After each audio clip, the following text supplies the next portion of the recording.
Marcel Bozonnet, la meilleure façon de vous présenter, c'est de dire que vous êtes comédien, et vous êtes comédien de théâtre. Une fois qu'on a dit ça, en réalité, quand on vous connaît, on a tout dit. Mais vous allez nous en dire plus.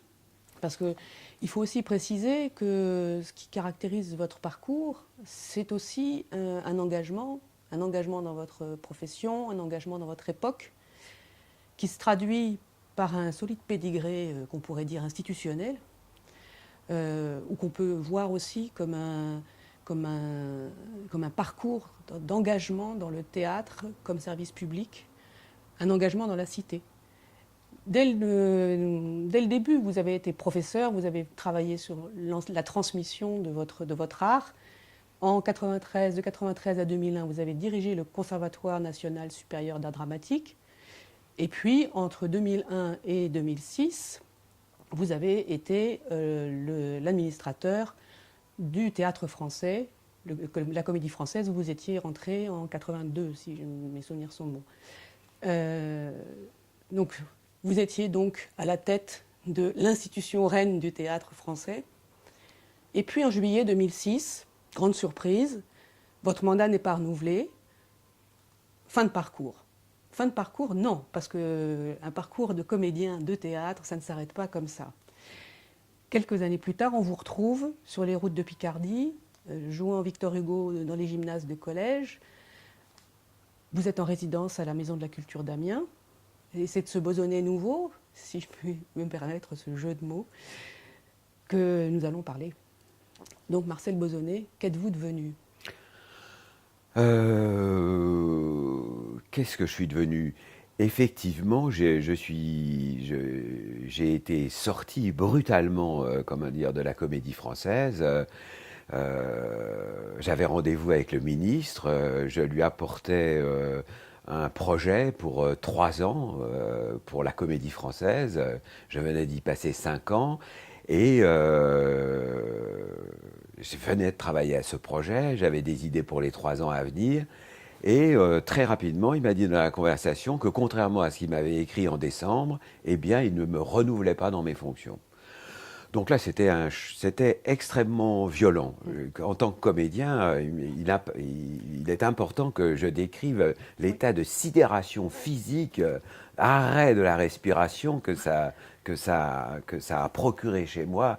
J'étais stupéfait, autant dire anéanti. Et puis, bon, j'étais quand même donc rue de Valois.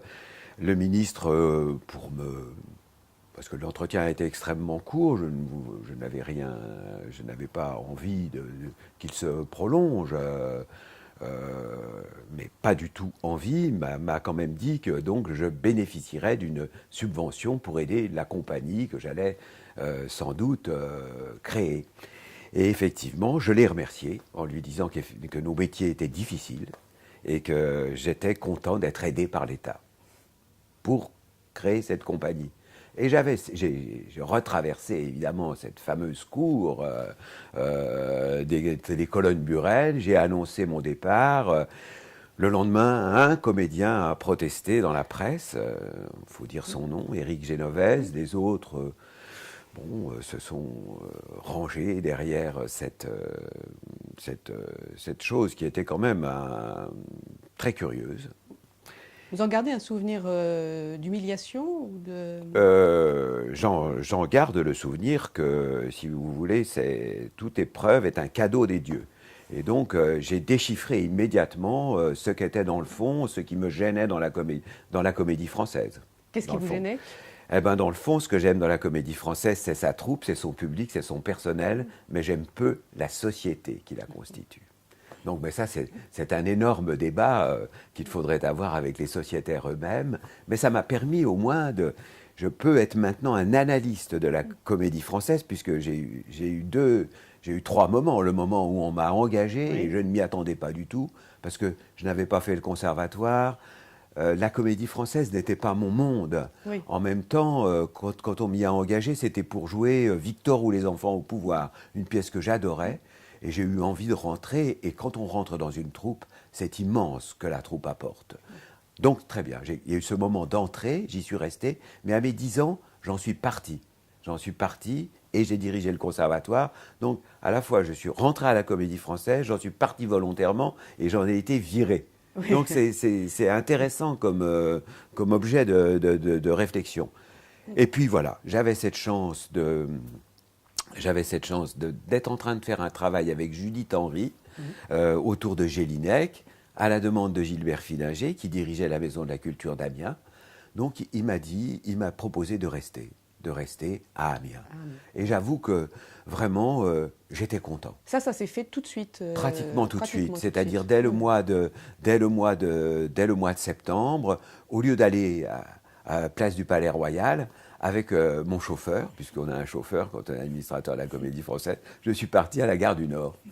Et c'est devenu mon nouveau point de départ, la Gare du Nord, que j'ai aimé et que j'aime toujours, parce que quand on est à Amiens, on est aussi beaucoup sur les routes et on passe beaucoup par la Gare du Nord, qui est la plus grande gare d'Europe et qui a une vitalité,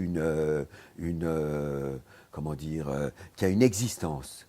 La Gare du Nord a une existence, on sait qu'elle a même des moments d'existence que je n'aime pas dans la Gare du Nord, parce qu'il y a un contrôle policier fréquent, et dont moi, blanc, je vois qu'il ne concerne pas ma couleur. C'est la Gare du Nord, c'est une gare moderne en fait. Oui. C'est la gare d'aujourd'hui. Oui. Mais à ce moment-là, vous n'aviez pas encore le projet de créer cette compagnie que vous avez créée. C'est-à-dire que, si vous voulez, je me suis dit, mais qu'est-ce que je fais après la Comédie Française? Dans le fond, je venais d'être dans les institutions presque pendant 25 ans. Donc, il n'y a pas plus beau théâtre que la Comédie Française. Il y a l'Odéon, il y a l'Opéra Comique, mais à l'institution presque pendant 25 ans. Donc, il n'y a pas plus beau théâtre que la Comédie Française. Il y a l'Odéon, il y a l'Opéra Comique, mais à l'Odéon, même si c'est un très beau théâtre, peut-être plus beau que la Comédie Française du point de vue architectural, mais il n'y a pas ces 450 personnes. C'est le grand théâtre, l'unique théâtre français, par rapport au théâtre allemand, au théâtre russe. Et donc, ensuite, le conservatoire, c'est une merveille. Le conservatoire, c'est une merveille architecturale. Il y a là-dedans, le résumé de la culture française, même, je dirais, du classicisme français, du romantisme français. Donc, si vous voulez, tout ça... vous l'aimez, ça, quand même? Je l'aime énormément. Je l'aime énormément. Comme la langue française du XVIIe siècle. Mais j'aime aussi énormément la langue de Guyotat, de Beckett, de Novarina, de Coltès. J'aime la langue de mon temps. Mais alors je me suis dit, mais qu'est-ce que je peux faire? Qu'est-ce qui va, d'une certaine façon, m'ouvrir le corps? Parce que mon corps avait besoin de se réouvrir. Je venais de me faire opérer de la hanche, j'ai eu beaucoup de chance, parce que au même moment que je me faisais virer comme ça, je venais d'être opéré de la hanche, j'avais arrêté de fumer, donc il fallait que je maigrisse, que je recours, tout ça, ça faisait une chose qui m'obligeait d'une certaine façon à retrouver mon corps. Être comédien, c'est avoir possession de son corps? Complètement. Et ça... je ne l'avais jamais perdu non plus quand même. Alors, mais je finis sur pourquoi je suis resté en Picardie. D'abord, j'étais content parce que, je vous dis, tout de suite, j'étais dans un train, j'allais ailleurs, je découvrais des gens que je ne connaissais pas, j'aimais les paysages, je les aime toujours autant. J'aime arriver dans cette ville, j'aime y être, et j'aime aussi beaucoup, parce que donc un peu l'ensemble de la Picardie, puisque tout à l'heure je me suis dit, qu'est-ce que je peux trouver? Et j'ai pensé au gymnase des collèges. J'avais vu une performance de Lucinda Childs dans les années 70, qui est une grande danseuse qui travaille sur la répétition et notamment la course, et elle faisait des diagonales. Elle faisait des diagonales au théâtre de la Bastille à l'époque. Et alors, elle faisait des diagonales et elle tournait sur elle-même et elle repartait dans une autre diagonale. Lucinda Childs, qu'on a vu travailler avec Bob Wilson. Et je me suis dit, voilà, je veux faire ça. J'allais dire, je veux faire des diagonales comme Lucinda Childs dans les gymnases des collèges. Et effectivement, je me suis rendu compte que dans les gymnases, surtout que j'y ai joué après, vers 15 heures, il y avait la lumière du jour. Ce sont de beaux édifices de sport, comme ça. Et je me suis dit, j'y dirais du Victor Hugo, parce que le Victor Hugo, qui n'est pas tant aimé que ça des gens de théâtre, qui était aimé de Villars, mais enfin, il y a une prévention de Victor Hugo, de notre profession. Alors, je l'ai vu merveilleusement interprété à la Comédie Française et mis en scène quand j'y étais. Donc, j'ai vu l'impact de Victor Hugo sur le public. Et je me suis dit, ah, voilà. Sur un public qui n'est pas n'importe quel public, parce que dans les gymnases de ces collèges, Ah, il y avait voilà, donc les c'est ça. collégiens. Mais j'emmenais, si vous voulez, justement, ce qui avait eu un grand impact sur le public, disons, bourgeois ou cultivé de la Comédie Française, qui continuait d'avoir un grand impact sur ce public. Je me suis dit, pourquoi ne pas l'emmener, justement, dans les gymnases des collèges et le faire découvrir. Alors la chose s'est montée progressivement. Si vous voulez, évidemment, ce projet, il y avait d'abord la Diagonale et il y avait Victor Hugo, et puis ensuite avec Joël Hudevol, a fait des recherches et nous avons mis au point un spectacle. Ce spectacle, qu'est-ce qui vous a frappé, vous, de cette expérience de monter ce spectacle devant ce public-là, dans ces lieux-là? Vous avez décrit les lieux. Et... Voilà, ce qui était intéressant à concevoir, c'est que tout d'un coup, ça n'était plus un décor. On allait faire une installation. Donc, il fallait qu'on emmène avec nous nos 120 petits sièges, 130, voire 150. Daniel Janto, je jouais au milieu du public. Il y avait 3 petits escaliers. Je courais d'un escalier à l'autre. Je tournais autour du public. Pour éclairer le gymnase, parce qu'il fallait quand même l'éclairer, on avait des sortes de petits totems et de zigouillis de néon, auxquels étaient accrochés des petits écrans vidéo comme dans les avions, et le tout était plongé dans la fumée. Moi-même, je portais des masques, ça commençait par un texte d'Antonin Artaud, une musique électronique, et effectivement, quand on rentrait, j'imagine, pour les mômes, enfin, je l'ai vu, les mômes rentraient dans leur gymnase, dont ils avaient l'habitude, et d'une certaine façon, ils ne le reconnaissaient pas. Il y a eu des moments de magie extrême où un rayon de soleil donnait sur la fumée, on entendait, on s'approchait, et puis commençait un texte d'Antonin Artaud.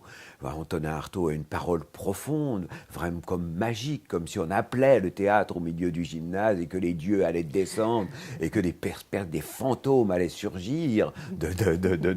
Et donc c'était ça qui était une forme de théâtre un peu magique, et faire surgir 3 personnages de Victor Hugo pris dans Les Misérables, et le spectacle s'appelait Rentrons dans la rue.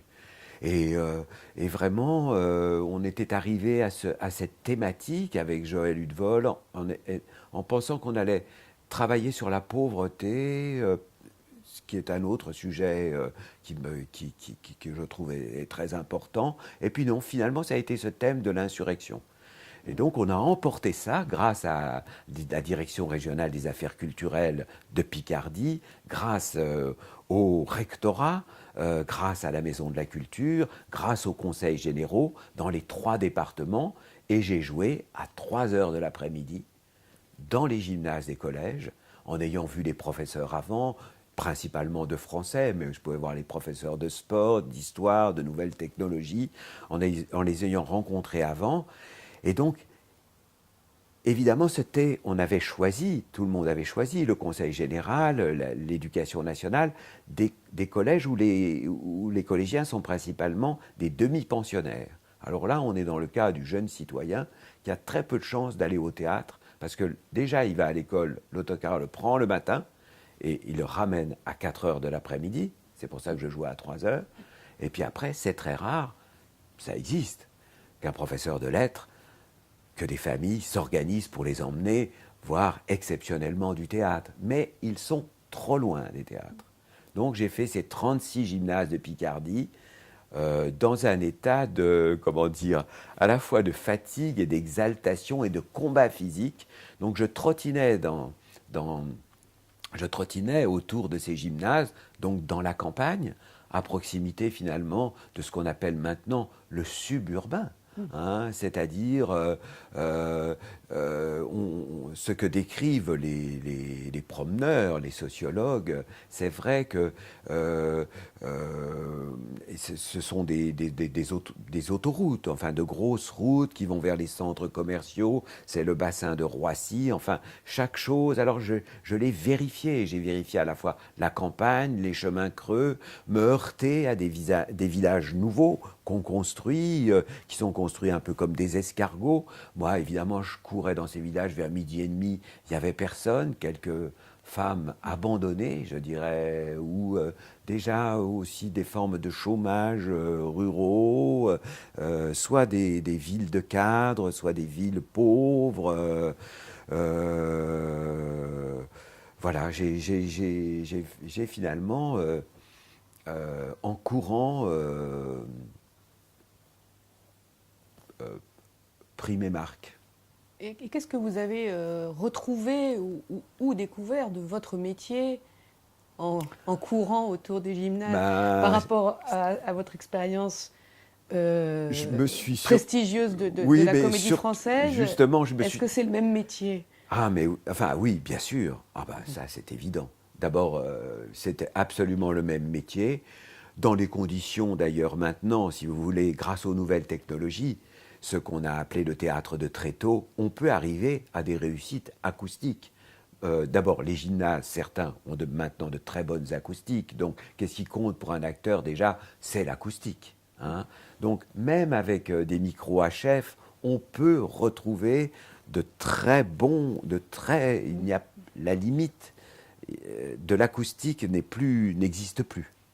Donc ça, je l'ai retrouvé. Mais surtout, j'ai fait une chose qui était nouvelle, c'est que j'ai joué avec des masques et je ne l'avais jamais fait. Je n'avais jamais osé, je n'avais pratiquement jamais fait de théâtre de Tréteau.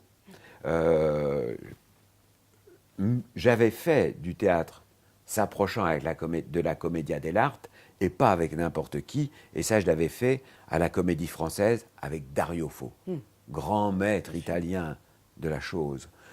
J'avais suivi un stage avec Jacques Lecoq, mais ça n'est pas une pratique. Je n'avais jamais vraiment étudié et je n'avais jamais joué avec un masque. Parlez-moi un peu de ce public que vous avez découvert, que vous avez appris à connaître. Est-ce que c'est un public vraiment différent? Est-ce que ce sont d'autres gens?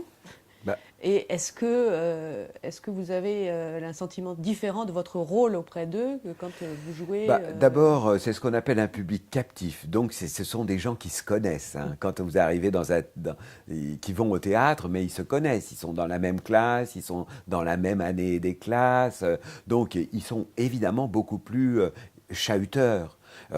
Et d'ailleurs, moi-même, nous-mêmes, l'équipe, on a progressivement appris à ritualiser. Ils rentraient dans le désordre dans le gymnase, on a appris à les faire rentrer par petits groupes, à faire de la cérémonie. On a retrouvé les bases du théâtre. Les bases du théâtre, c'est d'attendre un peu, de ne pas trop attendre. Il y avait de distribuer des billets, de donner des programmes, mais de faire qu'on rentrait dans le gymnase, mais il était devenu quelque chose d'autre. Ça, d'abord, je l'ai réappris. C'est-à-dire tout ce qui fait ça. Et donc, du coup, les représentations se sont aussi apaisées. L'équipe, les professeurs, les professeurs de sport, tout le monde, au bout de quelques représentations, s'est mis à avoir moins peur. Parce qu'au début, tout le monde avait peur. Et donc, je pense que le public aussi sentait ça. Donc, il y avait une agitation extraordinaire. Agitation que j'ai pu retrouver. Non, c'était un combat. C'est le combat du théâtre de foire. C'est le combat de celui qui joue dans la rue. Et c'est le combat de l'attention qu'on arrive à gagner. C'est de façon plus musclée ce qu'un acteur connaît, quoi. Vous me disiez un jour, j'aime la peur. Oui, bah c'est ça. C'est-à-dire, oui, c'est tout. Comment dire? Oui, c'est ça. Je pense qu'on est accroché par le. Justement, hier, avec Judith, mon épouse, nous étions au théâtre et je lui disais, voilà, j'avais peur. J'allais voir des copains, des amis, mais j'avais peur. Mais j'étais. À la fois, j'aimais et je n'aimais pas. Vous vous confrontez donc à des expériences de public, de situation, de lieu, de comédie, donc une expérience de comédien inédite pour vous, mais comment est-ce que ça transforme ou ça enrichit votre vision du rôle du théâtre Alors, oui, si vous voulez, ce qu'il faut comprendre, c'est qu'effectivement, je suis moi-même un enfant qui a été, qui a vu le théâtre grâce à grâce à une troupe qui passait dans la petite ville de Semur-en-Auxois où je suis né. Et je lisais récemment justement des fragments des mémoires de Jacques Fournier qui avait créé ce théâtre de Bourgogne. Et avant d'être en Bourgogne, ils étaient en Bretagne. Et évidemment, les salles des théâtres, tout ça, en Bretagne, ben, je pense que c'était vrai en Bourgogne. Ce qu'on n'imagine plus maintenant, c'est la présence de la religion. Donc, il y avait à Semur-en-Auxois cette magnifique collégiale. Bon, tout l'art, quand même, tout l'art français, toute la religion dans sa grandeur, dans sa transcendance. Et il y avait cette petite bonbonnière construite entre la guerre de 70 et la guerre de 14, qui avait brûlé en 1905. Et quand même, il y avait des femmes nues au plafond. Et il y en a une qui tenait un parchemin, il y avait marqué dessus « À bas la calotte ». Et pour l'enfant que j'étais un petit enfant de cœur, donc je pense aussi comment dire, on était complètement baignés. Moi, je baignais dans la religion. Ma mère était folle de Dieu. C'était une mystique insensée qui a inspiré ma carrière. Et ça donne un certain sens du spectacle. C'est ça, voilà, aussi. exactement, exactement. Mais on était pris entre cette intériorité aussi de la religion, avec sa grandeur, sa pompe, ses pétales de rose, toutes ces cérémonies, et puis le théâtre, où c'était tout à fait autre chose, et où le directeur de l'école des filles, les filles donc, qui passaient leur certificat d'études, ils faisaient danser le French Cancan aux filles de 14 ans, au moment de la distribution des prix. Donc il y a un mélange comme ça comment dire, d'invention républicaine et paillarde et de religion comme ça qui se fait entre l'église et le théâtre où on vous remet vos prix. Et moi, les prix que j'avais, c'était des prix de récitation. Donc, Déjà. si vous voulez, déjà. Donc, je suis pris là-dedans et je découvre le théâtre, et notamment Roland Bertin, que j'ai connu enfant, jouant Camus, jouant Grand-peur et misère du Troisième Reich, jouant le répertoire classique, les fourberies de Scapin. Et cette ville de 2500 habitants, justement, je viens de jouer dans une ville de 2500, 3500 habitants à Tergnier, Dans l'Oise. dans l'Oise, Tergnier, grand centre comme ça autrefois de la SNCF, de grande gare de triage et de réparation. Et il y avait évidemment, comment dire, j'ai vu la programmation, elle est intéressante, mais nous n'irriguons plus ces théâtres. Je parle des théâtres auxquels j'ai participé. Je suis, comment dire, intéressé de continuer la décentralisation de la décentralisation. Il y a des théâtres dans les grandes villes, dans les villes moyennes, mais il faut gagner encore dans les petites villes. Il y a des compagnies, mais il y a tout un travail énorme à faire et continuer d'y présenter des classiques. Ça, c'est pour moi une passion. On va reparler de votre passion des classiques, mais là, ce que je voudrais... je vous prends au mot sur la question du maillage territorial de la culture. Est-ce que vous diriez qu'il y a que par rapport à la situation que vous avez connue justement enfant, où il y avait toutes ces troupes qui circulaient, on a tous cette expérience-là d'avoir vu Molière sous des chapiteaux. Est-ce que vous diriez que finalement il faut renouer peut-être même avec cette tradition-là? Il faut continuer.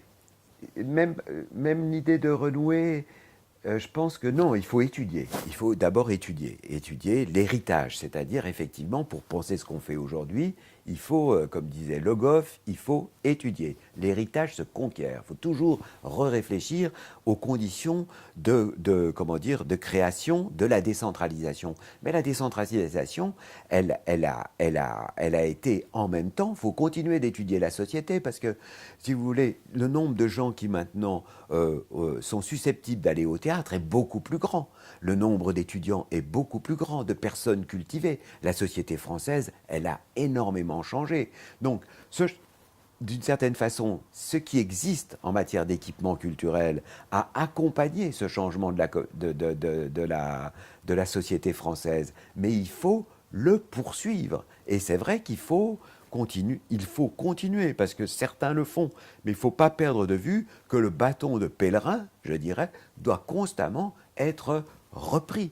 Que c'est notre métier, qu'on ne peut pas abandonner comme ça les mômes sous prétexte qu'ils sont loin. Que l'équité territoriale, c'est quelque chose qui est dans l'esprit de la République. Vous n'êtes pas dans n'importe quel lieu, à la Maison de la Culture d'Amiens. C'est une des premières maisons de la culture inaugurées par Malraux. Il y avait le projet Malraux pour la décentralisation culturelle qui consistait à mettre des lieux, enfin, trouver des lieux qui à l'époque pouvaient se sentir proches des gens pour les faire venir dans des vrais lieux, pour les initier à la culture classique, leur montrer la grandeur de l'art. Aujourd'hui, quand vous dites continuer la décentralisation, il s'agit maintenant pour la Maison de la Culture d'Amiens de considérer que c'est aussi à elle de sortir d'elle-même, que c'est aussi à elle d'aller encore plus loin chercher les gens là où ils sont. Je pense, si vous voulez, quand je dis nous à la fois pour ma compagnie, mes camarades du métier, pour la Maison de la Culture, c'est une sorte de nous collectif. C'est vrai que à l'époque, par exemple, quand la Maison de la Culture d'Amiens a été construite, je parlais avec une personne qui y travaillait presque déjà, c'était le seul lieu culturel. Depuis, les municipalités ont développé des centres culturels dans les quartiers, dans chacun des quartiers, des centres socio-culturels. Toutes ces choses-là se sont énormément développées, mais c'est vrai qu'on n'était plus du tout dans le même registre. Les gens venaient, au début des maisons de la culture, écouter des disques. Il y avait 3000 vinyles, on venait écouter des disques parce qu'on n'avait pas de disques à la maison. Il y avait une salle où on venait regarder la télévision. On n'est plus du tout dans ce monde-là ou dans ce rapport-là. Le rapport des gens à la culture a changé, mais pour autant... Oui, pour autant, les gens peuvent être encore loin de la culture, on le mesure. Ce que je viens de dire à propos des demi-pensionnaires vaut aussi pour les parents. J'ai été récemment assisté à un spectacle de la Comédie de Picardie, une pièce jouée par deux comédiens. Ils le donnaient dans un café. Mais il y avait là 70 personnes. Il faut se rendre compte que le théâtre doit être porté aussi pour des petites communautés. Donc, je veux dire, comment dire, ces mécanismes, ces façons de faire qu'on doit toujours avoir, dont en tout cas, mon souci, c'est de trouver comment continuer de tourner dans les petites villes, dans les bourgs. Et Tournai n'avait pas forcément que du répertoire classique, d'ailleurs, même si bon, on peut parler 2 minutes de votre aventure avec la princesse de Clèves, qui préexiste à votre engagement à la Maison de la Culture d'Amiens, puisque je crois que c'est un spectacle que vous avez monté dans les années 90. Voilà, c'est ça. C'est-à-dire qu'effectivement, comme vous le disiez, c'est sans doute... J'ai été intéressé par la formation, j'ai été intéressé par l'école, j'ai été intéressé par la troupe. Ce sont des choses fondamentales de notre métier. Et c'est vrai qu'en France, j'ai eu la chance en plus que l'école que j'ai eu à diriger, c'était la grande école, l'institution. Mais d'ailleurs, et d'ailleurs, je l'ai dirigée comme une école. J'ai essayé de faire de l'institution une école. Et de la Comédie Française, une troupe aussi. C'est-à-dire, c'est leur mission, la mission fondamentale de trouver dans l'institution sa mission fondamentale. Ce pourquoi elle a été faite. Faire du conservatoire une école, ça veut dire quoi Faire du conservatoire, c'est-à-dire une école, c'est-à-dire trouver, comment dire, toujours s'interroger, non pas sur le fonctionnement de l'institution, mais sur le contenu de la formation, l'organisation de la formation, comment dire, les savoirs qu'on veut transmettre et les moyens de les transmettre. S'interroger, je dirais, sur le cœur de l'oignon. On sait bien qu'il n'en a pas, mais que ce soit justement comment dire, une postulation, une orientation de l'esprit. Et donc, étant au conservatoire, j'y étais depuis peu de temps, et donc pour 3 ans, puisqu'on est nommé pour 3 ans, et Jacques Lassalle avait eu la même mésaventure que moi à la Comédie Française. Il s'était, au bout de 3 ans, il s'était vu remplacer au bout de 3 ans. Là, on avait pris le prétexte qu'on était passé de la gauche à la droite. Très bien. Et je m'étais dit, mais il faut que je fasse attention, parce qu'il ne faut pas que je perde mon métier. Et donc, c'est là que j'ai eu cette idée de faire La Princesse de Clèves, que Alain Zepfel m'a proposé de faire La Princesse de Clèves. Alors, ce spectacle où vous êtes seul en scène et où vous jouez la Princesse de Clèves, a trouvé aussi une nouvelle vigueur pour des raisons plus politiques les dernières années, parce que à cause des déclarations de Nicolas Sarkozy contre la Princesse de Clèves. Est-ce que ça a eu une influence d'ailleurs sur votre Ça n'a pas eu d'influence. J'ai pensé qu'il allait y avoir une insolence des directeurs de théâtre et que le président de la République ayant l'amabilité de faire une telle publicité à la Princesse de Clèves, mes collègues allaient immédiatement dire « Mais Marcel, viens nous jouer ça ». Pas du tout. Il y a eu 1 ou 2 cas, mais ça n'a pas eu d'effet sur les spectateurs, c'est sûr, parce que je le joue depuis et tout le monde. Bon, c'était une gaffe comment dire, de campagne. Hein. C'est une absurdité de dire une chose comme ça. C'est un texte immense, tout le monde peut le comprendre. C'est une affaire c'est un texte qui parle du désir, qui est une méditation sur le désir, et donc moi je mesure bien, à chaque fois que je le joue devant un public adulte ou devant des adolescents et des adolescentes, de sa portée, son caractère d'abîme, quoi. Pour revenir à cette question de la décentralisation qui est vraiment aujourd'hui votre vrai sujet. Ouais. Mais c'est-à-dire, c'est la décentralisation de la décentralisation, ça c'est sûr. Et puis c'est aussi ce qui est justement le grand sujet de réflexion de la ministre actuelle, c'est-à-dire c'est l'enseignement des arts à l'école.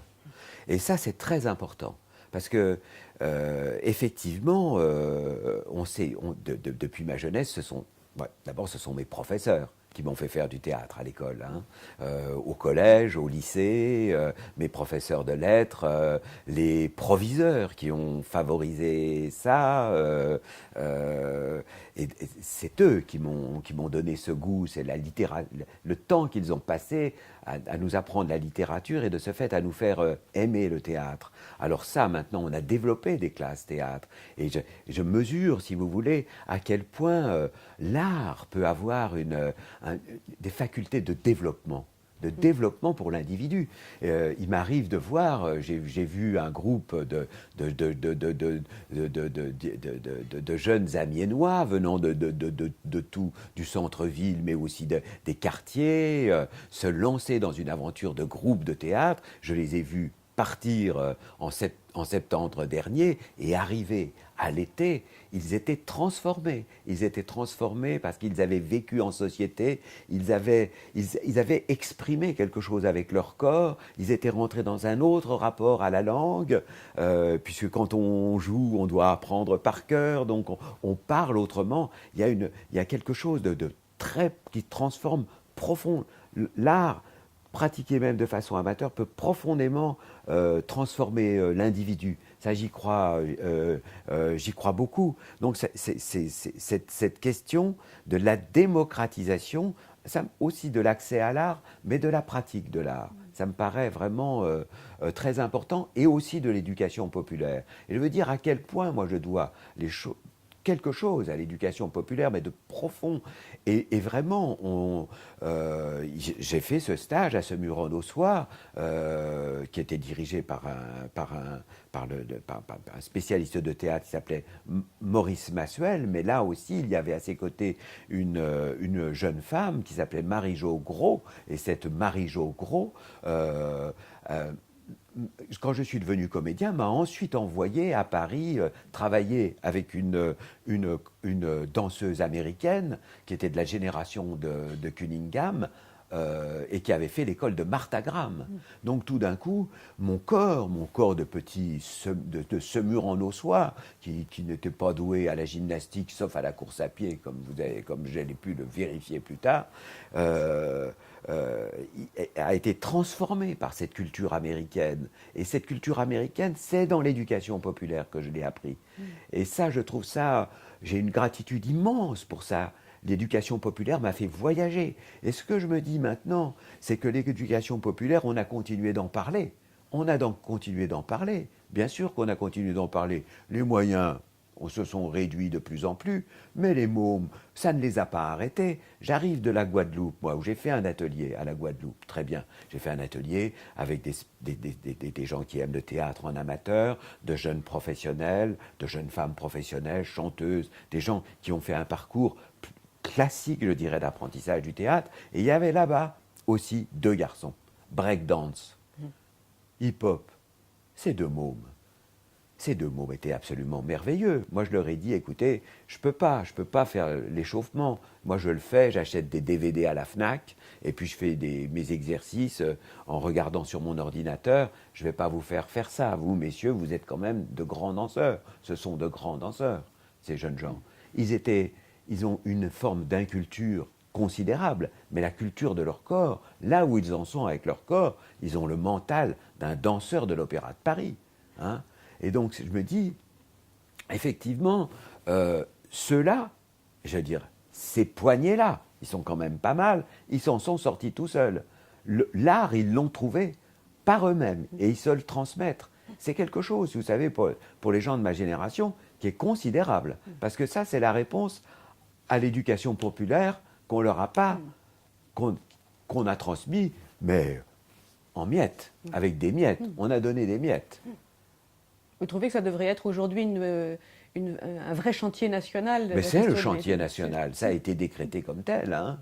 C'est le chantier national, ça, c'est vraiment... Et d'ailleurs, c'est l'espérance qu'on avait quand même. Quand Malraux a fait lever ces maisons de la culture, moi, j'ai cru, comme un enfant, que, évidemment, on allait aller à l'école, on était allé à l'école, on apprenait l'histoire, la géographie, mais alors après, qu'on allait devenir, ça c'était un peu utopiste, mais que tout le monde allait avoir accès à l'art, c'est-à-dire au cinéma, à la peinture, au théâtre, à la danse, enfin, on pensait que ça ferait partie de l'individu, voilà, que c'était une sorte de nouvelle étape. Alors, dans votre, il faudrait qu'on dise un mot aussi de vos aventures avec d'autres types de textes. Je pense particulièrement au travail que vous avez fait avec Gérard Noyel sur Chocolat. C'est quand même encore une autre aventure de théâtre. Voilà. Qui là, l'idée, c'est de s'emparer de textes, de savoirs qui ne sont pas a priori préparé pour le théâtre, puisque Chocolat est un travail d'historien sur le premier clown noir français. Et est-ce que vous pouvez nous raconter un peu Ouais. cette expérience, pas forcément dans le détail de son déroulement, Ouais. mais dans son Ouais. intention et Ouais. dans son Ouais. impulsion? Ouais. Il faut que je remonte aux cours que je donnais à la Rue Blanche quand j'ai été professeur. Effectivement, je travaillais avec mes étudiants et on travaillait sur le répertoire, hein, des Grecs à nos jours, le répertoire européen, d'une certaine façon aussi un peu le répertoire mondial, encore que nous montons beaucoup moins de théâtre chinois que les Chinois nous montent de théâtre occidental et les Japonais, c'est la même chose. Et je leur avais dit, vous savez, il y a évidemment tout ce corpus théâtral, mais il y a aussi une forme de théâtre et qu'on appelle maintenant documentaire. Et, et un jour, ils sont revenus vers moi, un groupe d'étudiants est revenu vers moi, et nous avons ensemble monté Scène de la grande pauvreté, qui était donc une étude faite par une journaliste, Sylvie Péju, qui était journaliste à Libération, mais qui était vraiment une étude de sociologue. Elle était restée 7 ans dans elle allait très régulièrement, elle vivait beaucoup à Villiers-le-Bel, dans une cité à Villiers-le-Bel. Et on avait monté ce texte, adapté ce texte au théâtre. Et effectivement, bien des années plus tard, j'ai renoué comme ça avec cette chose qui me préoccupait, qui va finir par constituer un triptyque, parce que ces scènes de la grande pauvreté qui parlaient de la vie dans les cités, l'histoire de Chocolat, clown nègre, et puisque je suis en train de travailler avec Michel Agier, qui s'appelle Le couloir des exilés, s'inscrivent dans la même recherche, qui est hors répertoire. Voilà. Et Alors qu'est-ce qui vous pousse vers ça? d'abord, ce qui m'a poussé, j'aime beaucoup l'histoire. J'aime beaucoup l'histoire. Je lis aussi des ouvrages de sociologie. J'aime beaucoup étudier la société. J'aime autant, même trop, étudier la société. Je devrais plus étudier le répertoire. Si j'aurais quelque chose à me reprocher quand je mourrai, c'est de ne pas d'avoir trop étudié la société. Pas assez le répertoire. Voilà. Il vaudrait mieux savoir Victor Hugo par cœur. Voilà. Tout Victor Hugo par cœur. Voilà. Mais j'ai fait les trois. J'ai eu un rapport avec mon corps, un savoir. J'ai développé des savoirs, disons, corporels et vocaux. Et puis, je connais pas mal de choses sur le répertoire et pas mal de choses sur la société. Mais dans le fond, j'aurais circulé dans ces champs-là de recherche. Et donc, voilà, j'ai été intéressé par un certain nombre de choses que disait Noiriel sur le théâtre et la politique, le rapport aux associations, auxquelles je pense qu'on ne travaillait pas assez. Enfin, une façon de retourner comme ça sur des questions d'origine et de théâtre populaire, de proximité, voilà, de pas simplement le théâtre comme ascenseur social. Comme place publique. Comme place publique. Donc, à ce moment-là, on s'est demandé ce qu'on pouvait faire ensemble, et lui-même avait, dans le cours de ses recherches, vous savez, l'historien de l'immigration que c'est, il avait rencontré ce personnage de Chocolat. Alors là, il a repris ses recherches, il les a approfondies.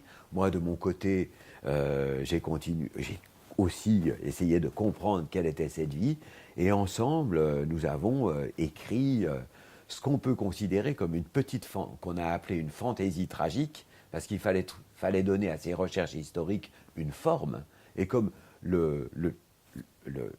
comment dire, la personne dont on écrivait la vie, c'était un artiste, il fallait lui donner aussi, et qu'il était dans le cirque, il fallait que ce soit une forme joyeuse, donc une forme qui est de la fantaisie, et qui soit juste historiquement. Et ça m'intéressait. C'est-à-dire de quitter la fiction et d'approcher du savoir. Et en fait, avec cette considération de Foucault, que maintenant, entre le savoir et l'art, c'est à peu près, enfin, comment dire, il y a une porosité, enfin, il y a une contamination de l'un par l'autre. Et par exemple, les recherches que Foucault avait fait sur moi, Pierre Rivière, ont donné lieu au film d'Alliot, qui est pour moi une chose absolument exemplaire du rapport, du travail d'un historien d'un artiste. Est-ce que c'est pas l'amour du théâtre? Oui. Est-ce qu'il ne s'agit pas aussi chez vous d'un amour du théâtre immodéré qui consiste à vouloir, par le théâtre, absorber le monde entier? Oui, c'est sûr. C'est sûr, si vous voulez. Exactement. C'est une espèce. Oui, oui, il y a quelque chose. Oui, oui, oui, oui. Ça me. Comment dire? Oui, je ne peux pas. Oui, oui, c'est un rapport. Non, puis c'est à chaque fois aussi d'aller dans des choses que je ne connaissais pas. Tout d'un coup, d'aller vers le cirque, de travailler avec des artistes de cirque, puisqu'on abordait le monde du cirque, c'est une sorte de voyage, évidemment. J'avais fait précédemment un voyage du côté de la Syrie, parce que j'avais découvert ce texte arabo-musulman. Mais ce sont des dimensions aussi, ce sont les dimensions du monde, ce sont les dimensions de la vie. Donc, à chaque fois, ça m'emmène dans des territoires que je ne connais pas, des savoirs que j'ignore, des considérations que je n'ai jamais faites. C'est une forme d'exploration. Et donc là, par exemple, avec le couloir des exilés, vous vous intéressez plutôt, le sujet c'est plutôt le sort des réfugiés, Oui, oui, oui, l'étranger, c'est oui. encore autre chose. Mais Vous avez oui, des projets sur l'économie, sur oui, expliquer oui, l'économie, voilà, enfin, c'est à peu voilà, près, voilà. rien n'est interdit. Pour l'instant, non. Mais quel est le travail spécifique que vous avez, vous, à faire comme, pour mettre tout ce savoir dans un corps, dans une voix, sur une Mais scène c'est une approche très longue et on ne sait pas quel objet on va produire et c'est ça qui m'intéresse aussi énormément. C'est-à-dire que si vous voulez, dans le cadre par exemple du couloir des exilés, nous sommes finalement arrivés à cette idée de faire un couloir dans lequel j'allais évoluer, mais à séparer justement le travail corporel du travail vocal, donc à écrire une forme de théâtre qui est finalement assez rare, parce qu'on fait généralement se joindre les deux, mais j'ai toujours rêvé d'y joindre la parole du corps, et en même temps, il faut une vraie justification. Euh, Par exemple, dans le couloir des exilés, je pense que c'était la chose que je devais faire artistiquement pour qu'elle soit éthiquement acceptable. Je n'allais pas jouer, par exemple, le personnage d'un réfugié. Parce Pourquoi? que, bah, j'allais pas. Parce que c'est pas un personnage, C'est pas un justement. personnage, justement. Si vous voulez, s'il avait été écrit par Gorky, peut-être l'aurait joué, mais c'est pas non plus ce que je voulais faire. Donc je joue la figure du réfugié. Donc je n'en donne qu'une forme d'apparence. Donc je prête mon corps, mais pas ma voix. Donc c'est pas c'est pas ma personne en entier. Et ça me paraît vraiment tout d'un coup quelque chose que j'avais à l'esprit depuis très longtemps, qui me venait de l'amour que j'avais du théâtre, du cinéma de Jean-Luc Godard, où le rapport entre l'image et le son est extrêmement travaillé et un enjeu, on dirait presque politique, enfin un enjeu de réflexion important. Tout d'un coup, c'est incarné là, mais quand on a commencé le travail, je ne le savais pas du tout. Ce qui vous intéresse, c'est l'expérience, la tentative, Oui, mais en repousser les l'occurrence limites. aussi, c'est de traiter du sujet. Oui. Parce que le sujet, par exemple, de la culture arabe, bon, le sujet de l'insurrection, quand je parle de rentrons dans la rue, quand j'expliquais qu'il y avait le droit de vote, le droit de grève, et qu'il y avait aussi les émeutes, les insurrections. Les émeutes, on connaît en France, les insurrections, on ne connaît pas. Et puis, on s'est aperçu que quand même, l'insurrection continuait d'exister. Et on en a vu depuis. Et je trouvais qu'on méprise souvent le répertoire, la culture arabe. On la réduit, alors qu'il y a une immense culture arabe, arabo-musulmane. Donc ça, c'est un vrai sujet de notre société. Le sujet du racisme, il reste entier.